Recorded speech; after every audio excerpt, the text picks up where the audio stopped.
Kapan terakhir kali kamu melihat kapal? Oh, sudah lama. Coba bayangkan kapal pesiar atau kapal peti kemas di pelabuhan. Apa kamu perhatikan bagian bawah lambungnya selalu dicat merah? Tentu, kamu tidak dapat melihat cat menakjubkan itu di bawah permukaan air. Jadi, ada apa? Pada zaman dahulu, kebanyakan kapal terbuat dari kayu. Itu sebabnya para pelaut harus menutupi lambung kapal yang berada di dalam air dengan cat tembaga. Tujuannya untuk melindungi kapal dari cacing pemakan kayu, teritip, dan rumput laut. Tembaga memberi warna merah pada cat. Berkat cat ini, kapal tidak rusak dan tidak terbebani oleh benda-benda yang terkumpul di lambung kapal di bawah garis air. Nah, kotoran ini dapat merusak struktur kapal dan juga meningkatkan gaya hambat, sehingga kapal tidak akan melaju maksimal atau mungkin akan menggunakan lebih banyak bahan bakar. Sekarang ini, bahan pelindung kapal khusus untuk segala jenis atau warna cat dapat ditambahkan pada kapal. Tapi, lambungnya masih dicat merah untuk menghormati dan mempertahankan tradisi bahari kuno. Lambung kapal ini punya makna. Kamu juga mungkin memperhatikan angka yang tercetak secara vertikal di sisi lambung kapal. Biasanya, arahnya menuju haluan. Latar belakang merah membuatnya lebih terlihat. Itu penting karena angka-angka ini membantu para pelaut memahami jumlah muatan kapal. Semakin berat muatannya, semakin dalam kapalnya masuk ke air. Sebaik apapun perlindungan lambung kapal dengan cat khusus, itu tidak akan benar-benar mencegah pertumbuhan teritip dan benda lainnya yang berbahaya itu. Yah, payah. Dan semua itu tidak bisa disingkirkan begitu saja setelah kapal berlabuh. Sebagian besar pelabuhan melarang pemilik kapal melakukannya. Begini, kapal-kapal yang datang dari perairan jauh dapat membawa spesies rumput laut asing dan makhluk laut lainnya yang dapat merusak ekosistem lokal. Apa kamu tahu atau pernah bertanya-tanya soal hal aneh lain pada kapal? Beritahu di kolom komentar ya. Nah, aku punya banyak fakta seru lainnya tentang kapal kargo raksasa dan kapal pesiar. Kamu mungkin tidak menyadari, hampir 95% dari seluruh kargo dunia diangkut dengan kapal. Semua barang yang ada di toko pakaian, toko teknologi, atau bahkan toko kelontong favoritmu, ya, semua itu mungkin didatangkan dengan kapal besar. Pada saat ini juga, setidaknya 20 juta kontainer sedang mengangkut kargonya di seluruh dunia. Sayangnya, 2.000 hingga 10.000 kontainer jatuh dari kapal pengangkutnya dan hilang di laut setiap tahun. Mungkin paketmu yang sudah lama hilang sekarang ada di sana. Dalam 1 tahun, kapal kontainer rata-rata menempuh jarak sebesar 3/4 perjalanan bolak-balik dari bumi ke bulan. Kapal kargo terbesar dapat membawa 18.000 kontainer dengan 745 juta pisang di dalamnya. Kedengarannya lezat. Sebuah kontainer kargo biasa sangat besar sehingga dapat mengangkut lebih dari 8.000 kotak sepatu. Maersk telah menjadi operator kapal kontainer terbesar di dunia sejak tahun 1996. Jika kamu menumpuk kontainernya saja, tingginya akan setara dengan 7.530 menara Eiffel. Dan jika kamu menjajarkannya, panjang kontainer itu akan mencapai hampir separuh keliling bumi. Lalu, jika kamu memindahkan semua muatannya ke truk, kemacetan akan mengular lebih dari 100 km. Hey, ayo kita coba ini. Sepertiga dari semua awak kapal di dunia ini tidak punya akses komunikasi apapun dengan dunia luar saat mereka di laut lepas.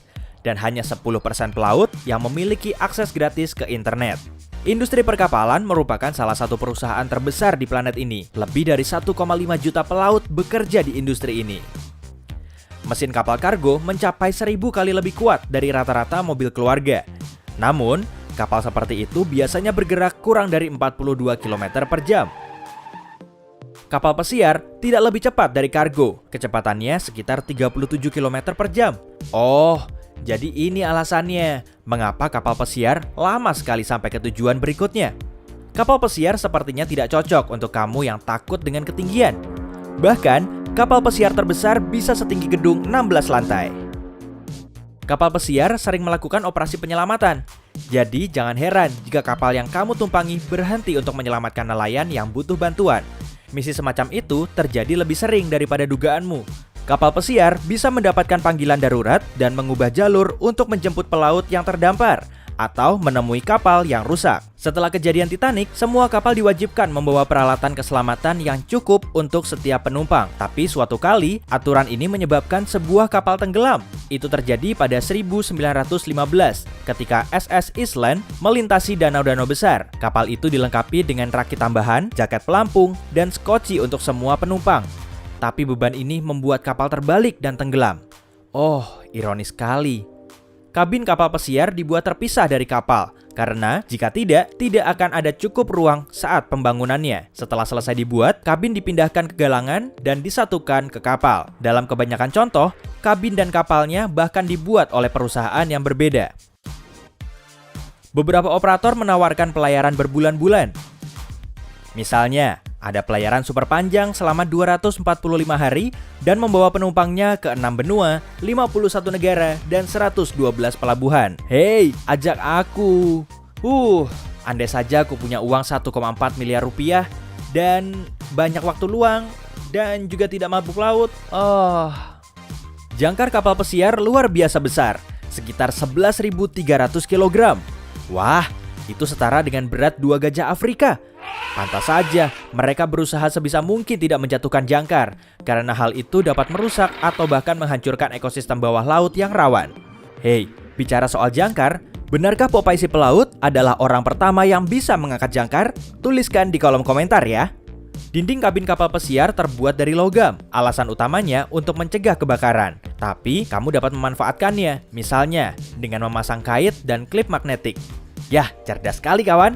Selama pelayaran 1 pekan, sebuah kapal besar menghabiskan 800 kg kopi, 4.000 kg selada, 45.000 telur, dan 200.000 es krim. Tapi makanan apa yang mereka masak untuk penumpangnya? Sebuah kapal pesiar besar berfungsi seperti kota kecil. Bahkan ada instalasi penyaring air langsung di atas kapal. Jadi, jangan ragu minum air dari keran jika lain kali kamu berada di kapal pesiar. Meskipun ada dokter dan perawat di kapal pesiar, jika gigimu memerlukan penanganan darurat, tidak ada yang dapat menolongmu. Karena tidak ada dokter gigi di kapal. Kamu harus menunggu sampai tiba di pelabuhan berikutnya. Aduh. Jika pernah bepergian dengan kapal pesiar, kamu mungkin tahu, kabin interior tidak begitu menarik untuk ditinggali. Tapi, beberapa perusahaan pelayaran mengatasi masalah ini dengan memasang balkon virtual di kamar. Balkon ini menampilkan gambar terkini dari keadaan di luar kabinmu. Detail bagusnya, pemandangan tersebut ditampilkan bersamaan dengan lokasi di kapal. Kapal pesiar menghabiskan banyak bahan bakar. Misalnya, kapal besar membutuhkan sekitar 460.000 liter bahan bakar untuk pemakaian harian di laut. Kapal pesiar juga menghasilkan banyak limbah, rata-rata 26 juta liter per tahun. Ada banyak kamera di kapal pesiar, itu bukan hanya untuk tujuan keamanan. Dengan bantuan kamera, awak dapat menyaksikan kegiatan di atas kapal dan memahami mana yang paling populer di antara para tamu. Selain itu, mereka dapat mengetahui waktu makan paling ramai atau di mana orang lebih suka menghabiskan waktu. Kemudian, mereka menganalisis informasi ini dan memutuskan cara terbaik untuk memenuhi kebutuhan penumpang. Kapal pesiar terbesar memiliki lebih dari 2.000 anggota awak. Terlepas dari hal itu, biaya pembuatan kapal ini sangat mahal. Harganya mungkin lebih dari 14 triliun rupiah. Kapal pesiar jauh lebih besar dari yang terlihat pertama kali.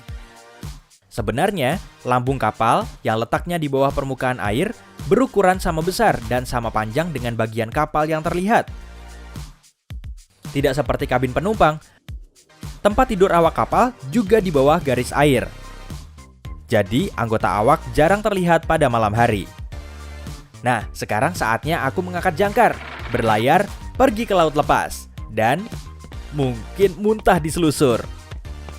Hey, jika kamu belajar hal baru hari ini, klik tombol suka di video ini, lalu bagikan pada teman-temanmu. Inilah beberapa video menarik lainnya yang bisa kamu tonton. Klik saja video di salah satu sisi layar. Dan ingat, tetaplah di sisi terang kehidupan.